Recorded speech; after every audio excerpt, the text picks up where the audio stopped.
Hi again, everyone. I am so excited that we are establishing and maintaining classroom management that will last the entire year.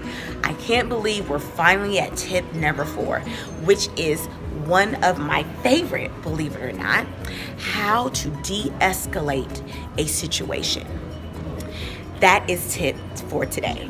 So I'm going to give you a scenario that actually happened yesterday, and then I'm going to pull out some key things that I did to help de-escalate a situation. So a student in another class got angry, stormed out the building, and was up against the building very upset. The teacher came in. She explained that her student walked out of the building.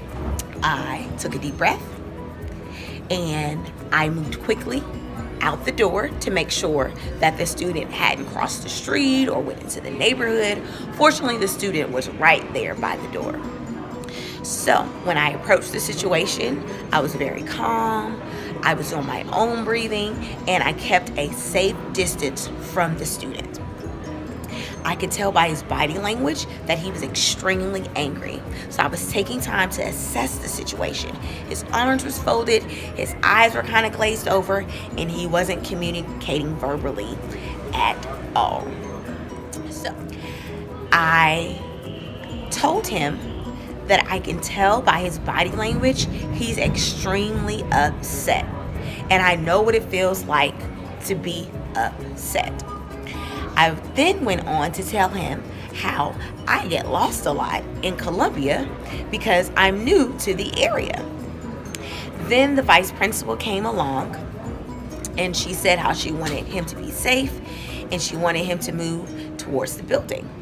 I then went on to say, I'm very grateful that he chose a shady spot because it's extremely hot outside, and I'm glad that we're in a spot that we're not too hot. And then the student, after another 2, 3, maybe 5 minutes, he began to walk back to the door. I asked him, would he like to come to my classroom? He said he didn't care. And I said, okay. So then he came into my classroom and he went to my safe place. I went over to him and I explained at my safe place there are steps and he's more than welcome to follow the steps. I showed him how to use the calming lotion and then I gave him his space. The student then proceeded to use the calming lotion, which is just lotion from Dollar Tree with lavender in it. He rubbed it all over his arms and then he spread eagle across the floor in my safe place. And then in about 5, maybe 7 minutes, the student asked if he could go. And then I asked him, I said, are you ready to talk about what happened? And then the student proceeded to explain that someone in line was making an annoying noise with their shoes. And I expressed that's very annoying to me as well. He tried to tell the student to stop, and the teacher heard him and corrected him. And that's when he got angry and stormed out of the building. And so we talked about how when things happen, the best way to deal with it. I said, I understand. I get angry too.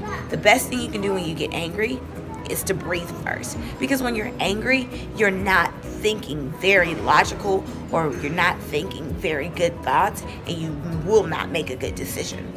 It's like then also, when teachers give you some type of directive, take it and then talk to them later. And then I asked him, do you believe your teacher is the type of teacher that would listen to you after the situation? And he agreed that she would. So after we talked about what he could have done differently and some strategies, we practiced the strategy of breathing and how to deal with things when they don't go your way. And then we went back to his teacher and he had a similar conversation with his teacher. So the things that I want to bring out in this situation: when a student is extremely angry or extremely upset, it is extremely important to be calm, to breathe, and make sure that your composure is correct, like we talked about. The other tip, also, when a student is angry, keep your distance close enough that you can monitor the child, far enough so that you do not become in the path of their anger. And lastly, it takes time. You cannot rush it. You cannot force it. Give them time. Think about when you're upset. You don't want to be rushed. You don't want to be pressured. Give them time. So today, our tip was de-escalating a situation. Again, we are establishing and maintaining classroom management that will last us the entire year. Thank you.